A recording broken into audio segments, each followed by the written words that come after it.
Hello and welcome to another episode of the SwingTrader Status Update. This is our weekly show that we do live on YouTube, and it gives you a chance to kind of get a sense of what we're doing on SwingTrader, the product, and some swing trading strategies. I'm Justin Nielsen, your host, and joining me as he does every week, most every week, is Mike Webster, our senior market strategist. How you doing, Mike? Let's get into the markets because when we spoke last to the group, we had this, this risk event that was coming up, What was but we that? also had this Did something phenomenal happen last signal. week? Excuse me? Did something happen last week? Yeah, right, exactly. So, the thing was that we had this phenomenal signal that we were looking at on Tuesday, the election day. So before any resolution happened, we had a pretty interesting signal. I'm going to go ahead and share my screen real quick, and we can, take a look at the Nasdaq. Let's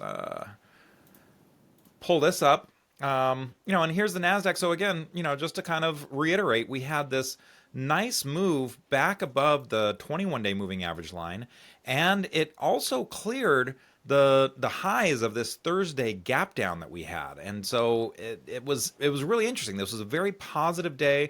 After a little consolidation here inside days, we really kind of popped out of that, and then it was off the races. So maybe talk a little bit about the positioning before and after.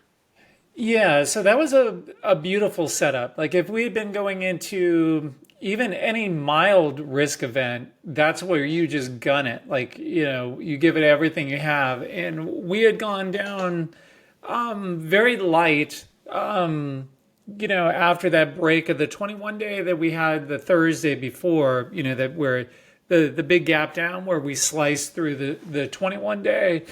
But then as things firmed up, and let's just pull up SPY for a second because, SPY held the 50-day, which was very, very important. And that was, that becomes a very important line in the sand for everyone in the industry because everyone looks at, the S&P 500 and they look at the 50-day and the 200-day. The fact that the bears couldn't push it through there, that was a really big tell. And then let's go back to the NASDAQ. You were pointing out about how we were able to get back above the 21 day, which is the green line, which is very important to us. And as you mentioned, the highs from the gap down, at least the trading highs of that day, obviously it still had the gap portion in there that it needed to fill. But anyways, that was, and you combine that along with the regression channel lines that we might, if we have a chance, we'll go to later today. If not, the two of us will do it this Friday on the S&P. But it was a beautiful setup. So because of that, we had ramped up from very light in the market. I think we had gotten down to like 7% or something. Yeah, To 7% on Monday. yeah, to 40% going into that risk event, which was very heavy for that big of a risk event. But because it was really just the market was looking perfect that we had to go into it. And everyone's assumption in the media and everyone was talking about that we weren't going to know how the election was going to play out for days, if not weeks. So it was this long risk event. And when you're swing trading, by definition, you're having tight stops. So that's why we didn't want to go too hard that day. But as soon as we had that reaction the next morning, we started ramping up things, and we ramped up things throughout the day, and have did so on the following day as well. But that risk event was over. Our signal was clear. Very, very bullish signals. So we had to press it. So we had to go from like 40 to, we're slightly on margin. And we did that kind of in a blink of an eye, but we did it gradually throughout the day, methodically. We didn't just go at the open and just go full bore, which is what I wanted to do. But I also, a lot of what we do with the swing trader is we're trying to teach a methodology by people observing like how we're doing it. So we were very methodical throughout the day, and we're adding right out of the gate, but then we added throughout the day and then more.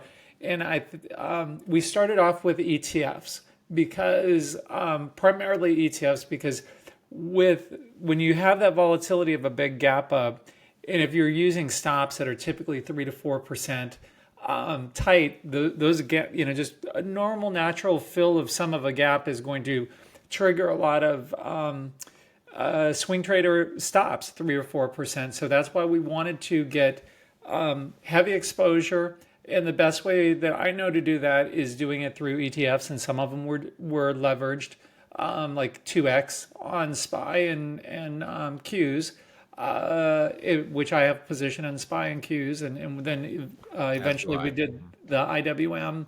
I've got a position there as well, but doubles of those. And then once you get a chance to get yourself up to how deep in the market you want to be, then you start looking around for individual stocks that are giving you buy points, and then you can sell off. You can peel back those, what I call the source of fund ETFs, and then start taking your shots at individual stocks. And that's what we've been doing. So we've backed away from some of our ETFs. Not that any of them really look wrong, or look vulnerable in any material way. They look great, especially Qs, SPYs look really good. And we had iBid on there as well from for the crypto space, and we peeled a little bit off of that today just to lock a little bit in, but we had ramped that up to beyond a full position, and so today we just put it back down to a full position just to lock a little bit in, and I really want to get more in there, but if it can go sideways for a little bit and give us something to trade against, then we'll add to it. But that looks really good. I have a position in that as well. And As do I. so the market looks great. And I think we talked about this last week on the SMT and on IBD Live, that I'm saying that this is very reminiscent of the action that we saw in 1999. And both of us traded during 1999. It was a very special time. And since then, I've never said to anyone that I thought this market looks like 99 or feels like 99. Wasn't until after the, what we saw with the election reaction, that in all the stocks, even leading up to that, the way they were acting, some of the high octane names, they were having huge moves and not giving them back. That's that's exactly what we saw in the late 90s. These really outsized moves. I think it's caused by a few things. Of course, you've got the FOMO going on with people, but you also have the shorts getting squeezed. Now we've got the option market that's quite a bit different than it used to be back then, and so you get outsized moves because of the market mechanics with options, and so everyone's jumping in there.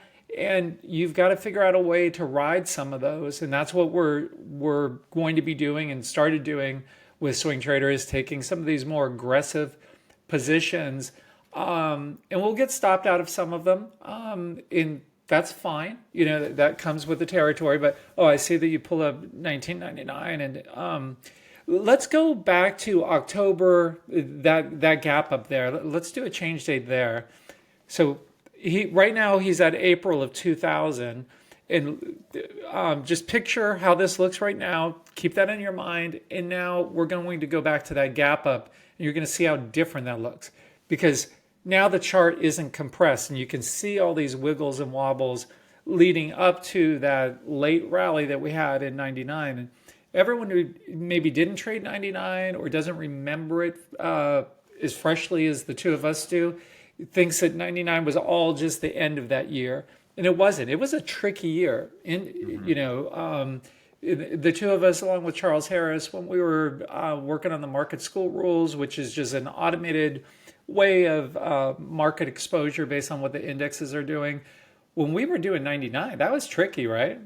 Well, I mean, one of the issues that we came up with was any rule that we came up with, the volatility was so much, like, a circuit breaker rule, for instance, of, just kind of scale back if you're down 10%. That's something's wrong with the market if you're down 10%.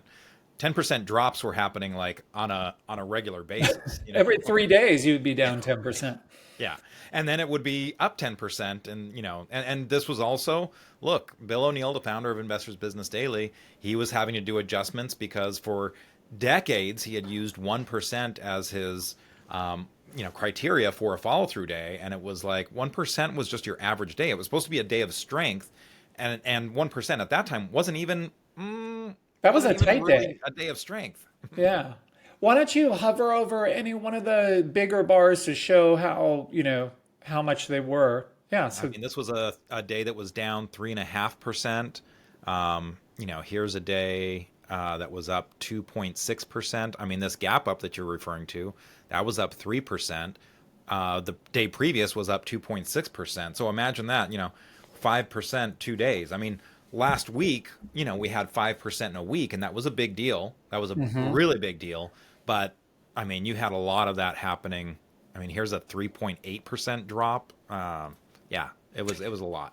Yeah, so now let's go. Let's just kind of inch out a couple days at a time because this is an important point that I want people to realize that because a lot of people will be saying whenever you rip up like this is oh just wait for the pullback, don't buy, sit on your hands. Well, if you do that and you end up in an environment like this that doesn't happen very often, but when it does happen, what everyone is waiting for that pullback, and the pullbacks, by the time the pullback happens, you don't really want it, because you've run up so far. And look, it just keeps inching up and well above your 21 day. And that's what we could be in for, something like that. Now, obviously, we don't know what news item can happen out of the blue. And I'm actually hoping that, over the next couple of weeks, we get some relatively severe negative news item to see how the market handles it. Because if it's able to brush it off after 1 or 2 days and just goes right back up to new highs, then the market's even stronger than I think it is. But we won't know until we get something negative. So you do want some negative news that, the market's down 1.5%, even 2% at the gap, gaps down. And it will be a day of pain. You'll be in a world of pain that day, but it'll be giving you that feedback of, is the market as strong as we think it is? And you never know until that happens. So, So with let's go that ahead and said, go now, back to the yeah, current market, yeah, and let's just kind of backtrack a little bit sure. because in hindsight, it would be easy to say, oh, well, you got that signal on Tuesday, the election day. Forget about what was, going to happen. The market was giving you a signal. Why not just go all in, go, go heavy? And look, if you look at that in retrospect, yes, that would have been probably very profitable, but is that necessarily the right thing to do? Well, I mean, just being honest, I did it on a personal level. I was up to my eyeballs, in stock because of the signal. But running a product for other people, we had to do things in a more tempered way, and ramping up from 7 to 40% in a short period of time, I think is a lot for most people. That is a big swing, and in front of that risk event that I just didn't want to put other people in that risk that I was personally willing to take. So what And people, you also are very quick to move, so oh yeah, it's one of I those would things just, where I you would you have been can out in a second. right, you can be back down to 7% and like, you No know, time. yeah. Because I trade liquid things for that reason that you don't have slippage and there's a lot of ETFs that you can get out of in pre-market if you need to. But so the important point there is use what we're doing, and if you're more recently we've gone a little bit on margin. If you're not comfortable with margin, don't go on margin. So if our position size is 10% for a full position and we're out on margin, your full positions could be 8% or 7.5%. You don't have to do it exactly what we're doing, but and if when we're 40% in, if you're comfortable with more risk, you can take more risk or dial it back. Use it as a guide for this is the direction that the guys are moving in, and either up or back, and what type of stocks we're buying, what type of ETFs we're buying, and use it that way. Because everyone needs to match their own strengths and weaknesses and their own risk profile when you trade. And so now we're holding in so beautifully tight. Like, this is unbelievable that we've gapped up, 2 days in a row on that news, and then we were pinned there. So that means that the bulls just don't want to put more buying in there because we're up there, right? But the moving averages are catching up, and the bears can't push it down, because any little bit that the bears push down, the bulls are there soaking up those shares. So it's a lot like what Bill O'Neill would talk about with tight areas on a weekly chart, but this is happening on an intraday basis, and you can see that. I mean, almost unchanged after that move. That is a huge tell. We're just in the biggest poker game in the world right now, and you're looking. That's your job, is to see what the market is doing, and in every tell, maybe there's some Oreos involved for those who get that joke. That it's tight, and then let's go to IWM, which is going to be an interesting one, because I was very bullish on this one, extremely bullish on this one back in July, and it fell out of bed there quickly, and you had those 3 horrible days down. That was painful. I was in it. It was painful for me. But now you've gapped up, and that had a really outsized move last week, and I think a lot of that was the small regional banks, even the large banks, anything financial related was really ripping. Big moves like 10%, across the board on most small banks, which is kind of an unheard of type of move. So with that, I think the small caps have a chance here. We might get shaken out of it and then have to buy it back, because they do wiggle and wobble more than you'd like. But it's nice to see that breadth on there. And let's take a look at the RSP, which is your equal weight of SPY. Just a good gauge of your average stock. And so you'd run up, we came down, 0.76 today. That's not bad after the move up that we've had. And you always just want to look at your low versus your 21 day. Are you above it or not? Do you have some wiggle room? Do you have some distance there? And we have distance across the board on all the indexes. This is not going to be easy, but in my opinion, this is the time to take out the 1999 playbook, study those charts, especially in late 99. And I don't think we're in a bubble where we're going to blow up in 6 months or anything. That's not the 99 that I'm saying. I'm not saying that we're at the end of something. I'm saying we're in a unique time where the animal spirits are so strong that you want to take advantage of it, because you don't always have opportunities like this. With that said, don't let things go against you much. Be willing to buy them back. We went into, you want to pull up A-Lab? We went into this one because it was not a normal position, but a lot of the things that were still in bases are things that are going to lag a bit, even if they work out. The heat, and I do have a position in this. The heat, like A-Lab is heat or high octane, aggressive stock. If you're going to get in it, if you wait for a base, if this were to base out, you probably wouldn't want it, because then it's not as powerful as you think. So you've got to figure out a way to get in these.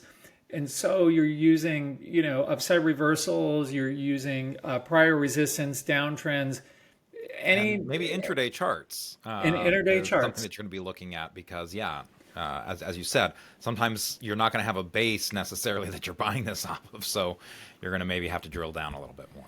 Yeah. So you want to honor your stops. So let's go back to the daily for a second. So on, 3 days ago, when you were closing back near your highs, just right underneath the Livermore 100 level, it looked like it wanted to rip up from there. But then you had some negative news on in the chip space that brought the chips down. Let's pull up SMH for a second, because you can really see it here that that came down while the rest of the market was holding in tight. And so that brought all of these down. And A lab being high octane as it is, it took out that low. And so you've got to exit that at that point, because that was the stop that you're using. Now today we had 2 days down. It was looking at it from a 50% retracement of things. It made sense to start giving it a shot again. You were firming up off the lows, so we're giving it another shot here. And then if it takes out the lows from about 4 or 5 days back, the second day after that gap, we'll have to be out of it. If it takes out today's low and isn't able to snap back right away, we'll probably have to back out of it. So are we likely to get shaken out of these high octane positions? Yes, but the ones that do work should more than make up for the the paper cuts that you get in some of these. Right. Now, you don't have to do any of these. If these don't feel comfortable for you, you can go to, let's pull up Google, because this is one that we tried, or we have on and that we put on today. This is a slow pokey name that we wanted to have some of these on there for people who want kind of the more traditional classic cup with handle. You had the earnings gap up. It did exactly what it should do, not super powerful. But now it's going through, should be going through the high of that handle tomorrow if it's normal. And with that, then it should start a trend up. We don't know if that's going to happen, but that's what it's set up to do.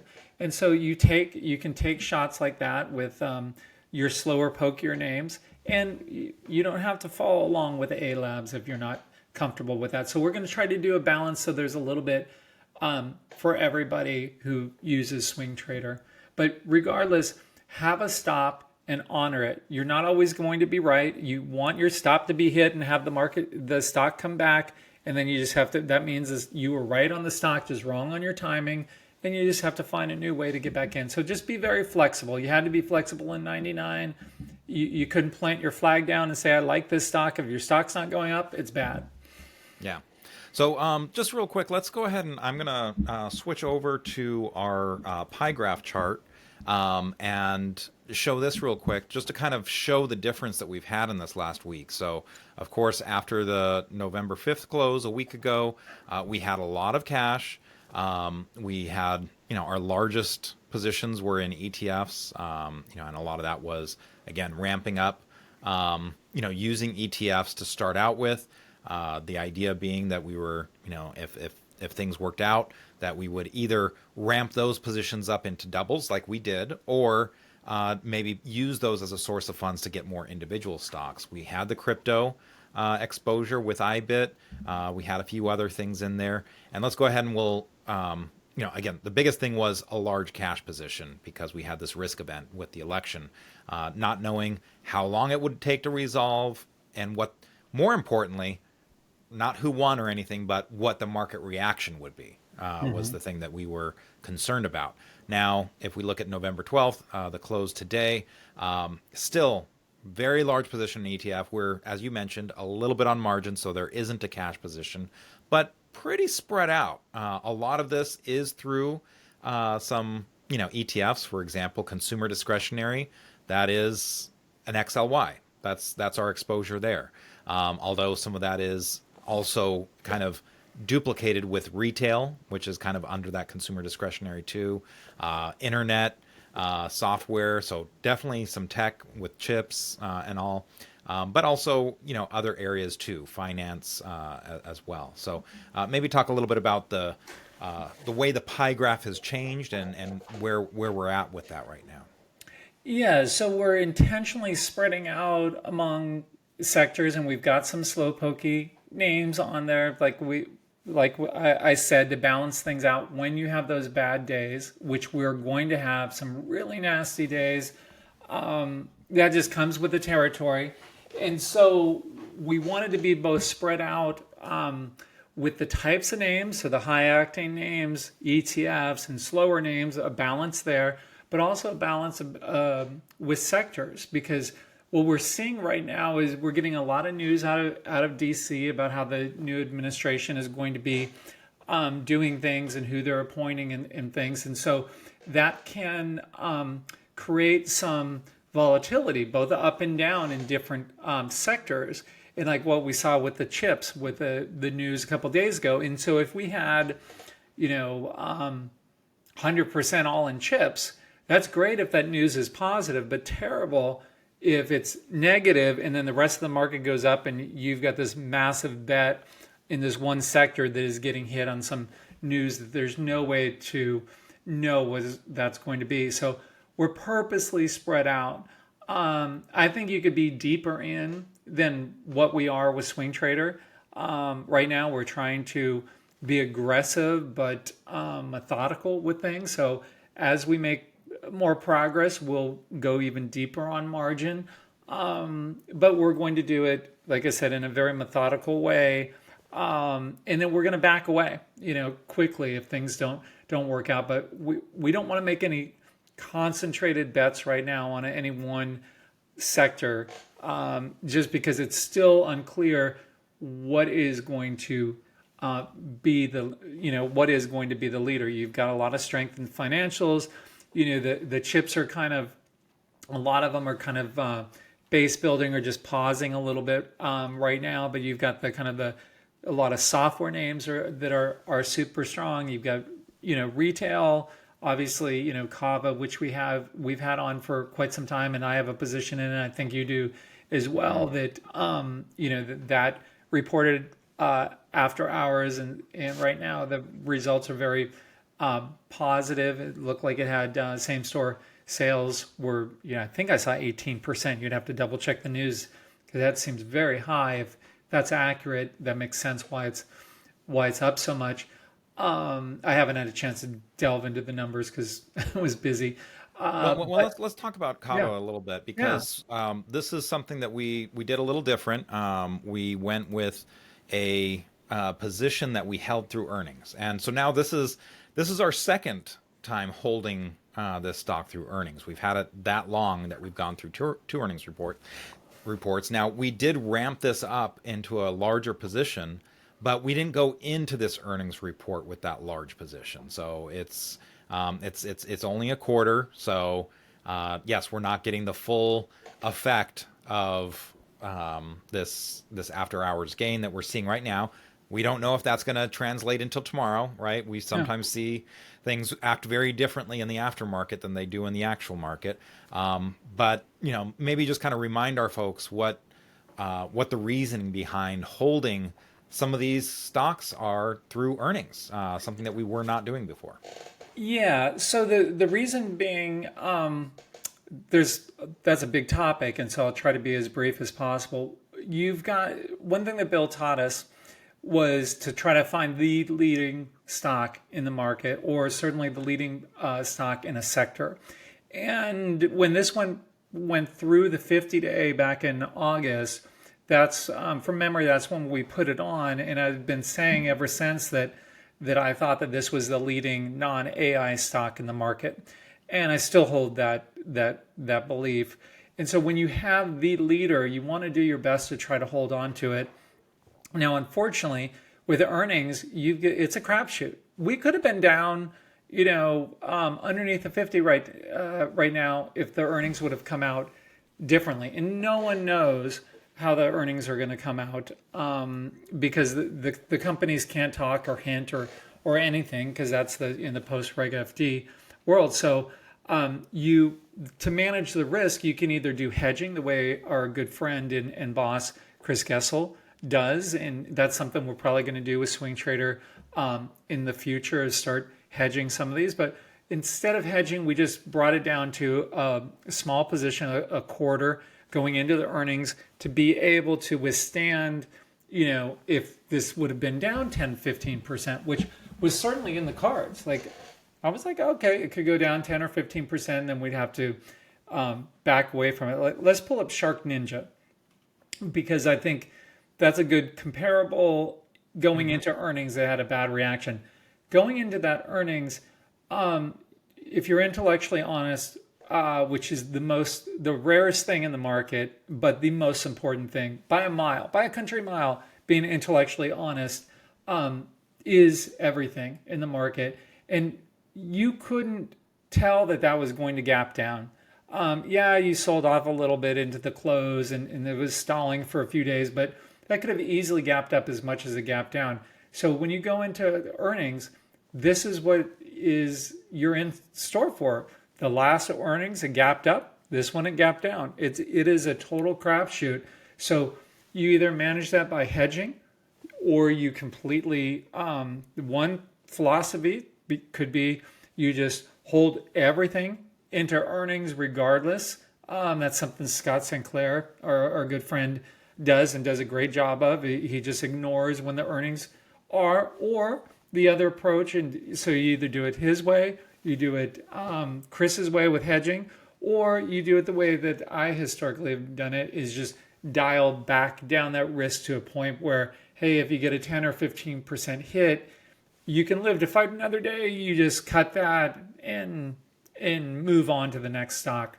So that's how we're approaching it with what we call A stock. So go back to Kava, and we like to grade our stocks, and I give this one an A plus, because of, let's go to the weekly on this one, because it's so powerful. Recent new issue, we're kind of using Chipotle's original move as a precedent in spirit, and not the price action of it, but the potential for such a monster move that it had. Because another thing that we learned from Bill was, when you're looking at retail names, whether it's a restaurant or a clothing shop, or or a supermarket, what have you, he would always look at it and say, okay, is this something that could expand out throughout the country, and could they keep on building and doing as well?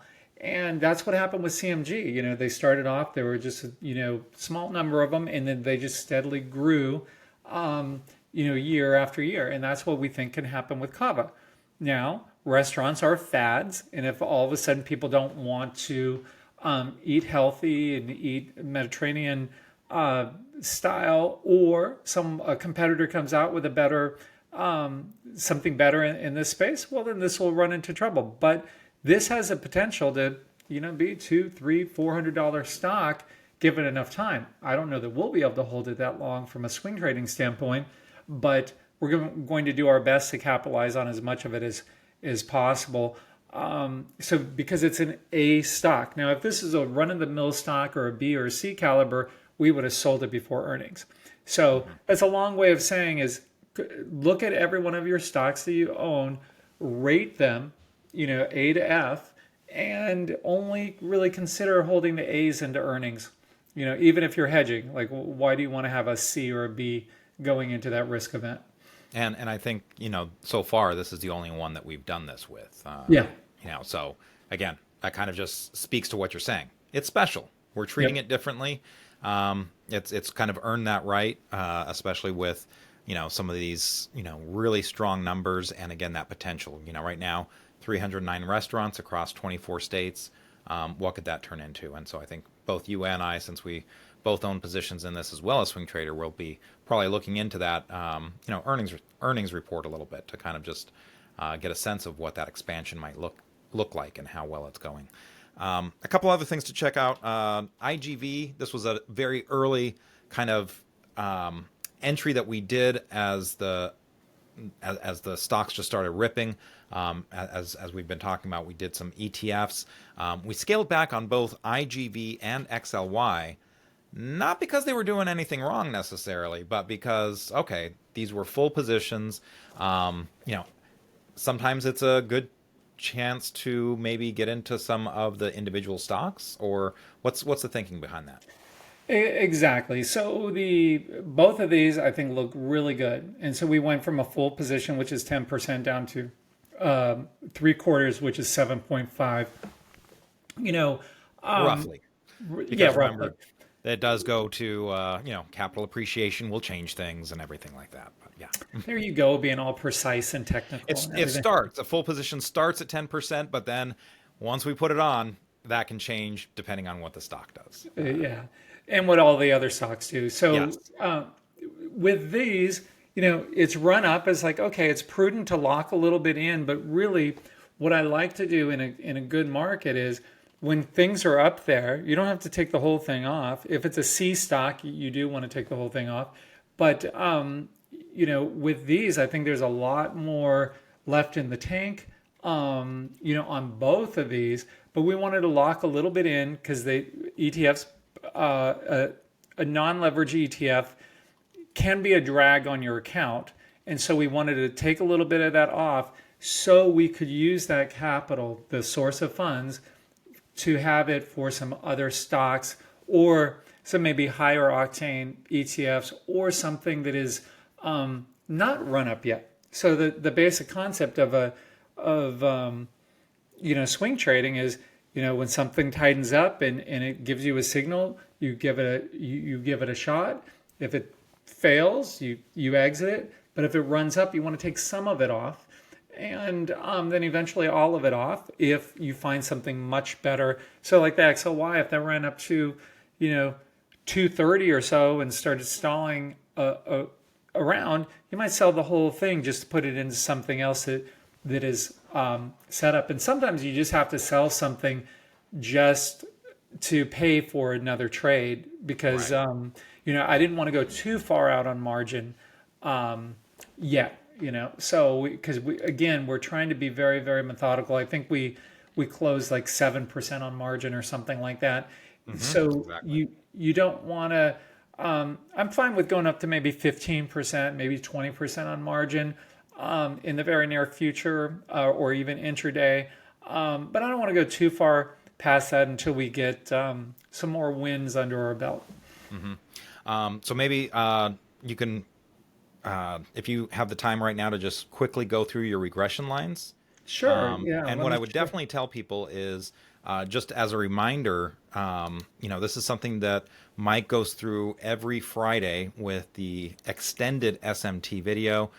Mike and I will be doing this on this Friday, so we can just kind of give people a quick sense of what happened with these regression lines, but we will go into more detail on Friday. So yeah, let's look at the cues first. So this regression line is a line of best fit, and the dates that we're using, we use 50 days starting on August 5th, and so that goes out to October 14th. And the solid line up here, that's one standard deviation away from your regression. Those are the solid lines. The green dash line, that is, which is important, is minus 0.75 standard deviations. And this dash line is 0.5. Don't worry about all that jargon. Just think of it this way. The white line measures your trend. It's just the line of best fit for those 50 days. So from this date here to right here. And at that point, it's locked in. And we're saying, okay, if this trend continues, its equilibrium point, or its home base, as I like to call it, is that white line, your line of best fit. If the trend is going to continue, it's going to kind of ride along there. When it gets too hot, like it gets on the up into the red area, that's when, in general, there are some exceptions. In general, you want to start backing away a little bit and locking in some gains and not going out further. But when it comes down to the minus one standard deviation down here, and then comes back up through your 0.75, which is this one, that is when you want to gun it, because the concept is this is going to be a mean reversion trade, meaning it wants to go from there back up to that white line very rapidly is typically what happens. That happened down here as well. You can see as it went through on September 11th, as it went through the 0.75, that it quickly got right back up to your one standard deviation. Obviously, that wasn't on that full data set of 50 days, but it just illustrates the point. And then the same thing here. And that's why I think you came up with the clever title of last week's what was it that you what was the title for last week's Oh, Swing Trader? the right signal at the wrong time.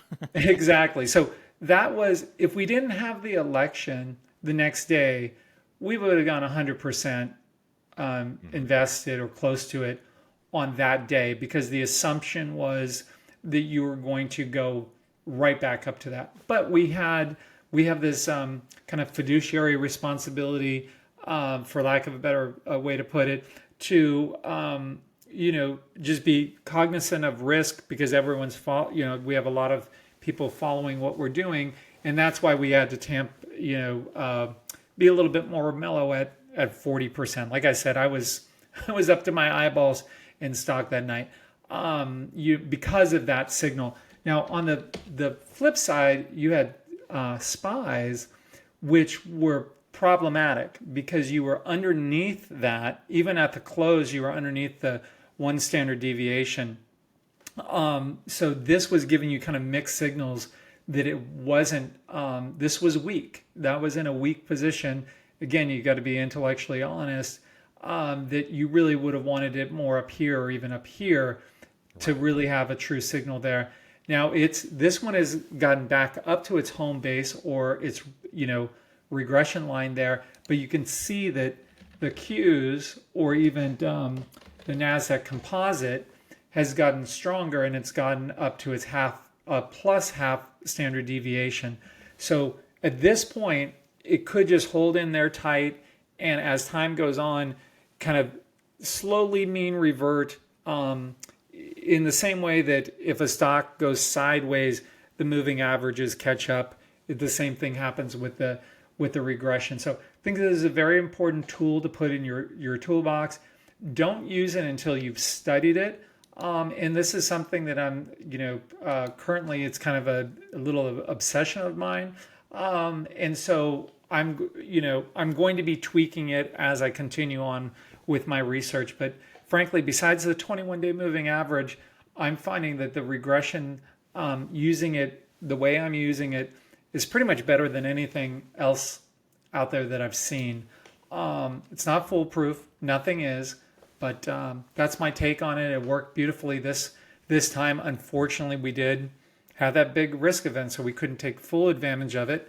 But those are rare. It's very rare to have that major of a risk event. Like that was a big one. Yeah, yeah, and not to mention, of course we were focused on the election, but there was also the earnings season still going on. There's been a lot of landmines out there with earnings season, and we've also had a lot of things happening in terms of the Fed going on.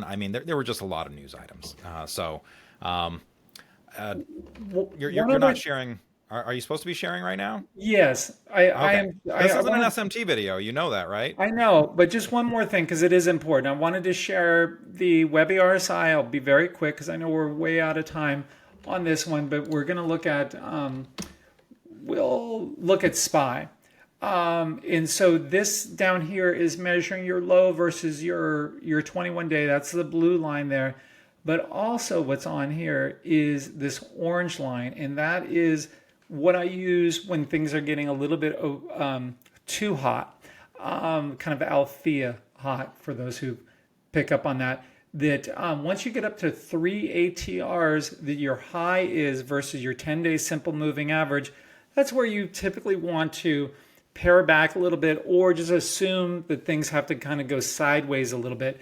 And that did happen on Friday. You can see that your orange line there got right up to 3 ATRs versus your 10-day simple. So it's another way of saying we're not surprised that we paused here a bit. And that's all I wanted to share on that. And it's just another tool in your toolbox to know what's normal versus abnormal.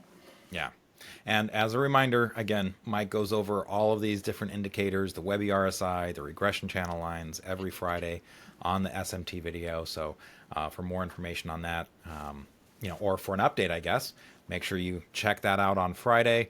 We also have a podcast tomorrow with Joe Fahmy. He's going to be our guest. Joe? is going to be Yeah, on. Joe Fahmy is going to be on, so that's going to Have be you awesome. checked out So his new podcast called I Joe's didn't. Happy Hour?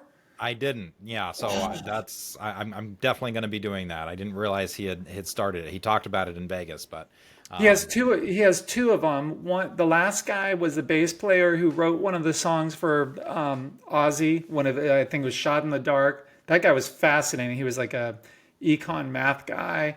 And then before that, he had Josh Brown on his first one. Both were great. Everyone should watch those. I mean, Joe's a close friend of both of ours, and just an all-around great guy and a great investor. That should be a fun show tomorrow. yeah, so Anna Rush is going to be joining us for that. So plenty of stuff to be keeping that education going, and then of course you can always join us here next week. Hopefully we get those issues figured out so that we can do this live and interact with your comments. But thank you so much for watching us today.